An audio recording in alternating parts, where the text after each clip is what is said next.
I'm Tanya, creator of Clergy Stole Patterns by Serendipity Clergy Stoles, and today I'm going to show you how to measure for a clergy stole. So to start off with, the easiest way is to use a stole that you already own or that you have borrowed, and it fits well, it hangs well, you like the length.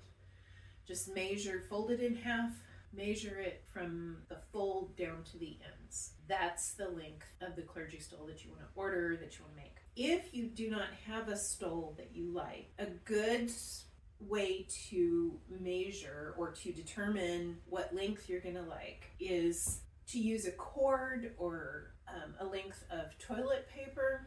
You'll want to wear your robe. If you don't have it yet, you might want to wait until you get it. The clothing that you're going to wear will affect how the stole hangs. So if you are going to wear, say, a shirt with a collar and tie, wear that under your robe, because the collar is going to affect how the stole hangs around your neck. You'll drape a length of cord or toilet paper. You want to make it longer than you think you need so that you can kind of play around with it. So some things to keep in mind when you're determining the length are whether you're wearing a cincture, which is a belt around the waist, because that will keep the stole closer to your body. And most people who use a cincture with their robe and stole like a longer stole because it doesn't hang out in front of them. But if you don't use a cincture, say if you're going up steps or if you're bending over, sitting down. I had a pastor who sat on steps to talk to the children. He was 6'4", but he liked a shorter stole because of the kinds of moving around that he did while he was wearing his robe and stole.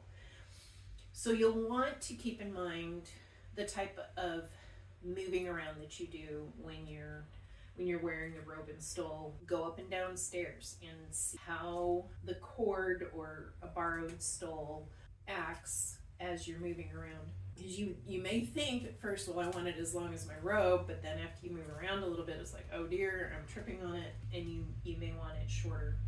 So I generally recommend, if you're not experienced with stoles, to maybe get it just around the knee, either a little bit below or a little bit above. But it's really going to depend on just your personal preferences, your body type. If you're a little bit more rounded, you're going to need a longer stole. If you have less shape, whether you're a man or a woman, you will need a shorter stole.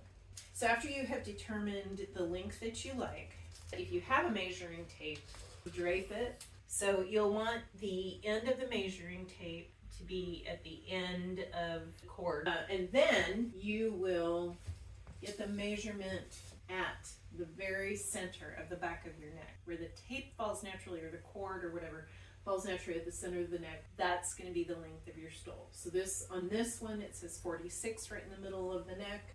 So that would be the length of the stole. Now, if you don't have a measuring tape like this, you can just take the cord off, fold it in half, and just measure the length of your cord using just an average ruler, a carpentry measuring tape, a straight edge, any type of measuring device. You don't have to have a flexible measuring tape like this. Okay, I hope that was helpful. You can check out other videos on my YouTube channel. I'll be adding more training videos. As I have wrapped up my stole making years, I am pursuing other callings. One of those is coaching.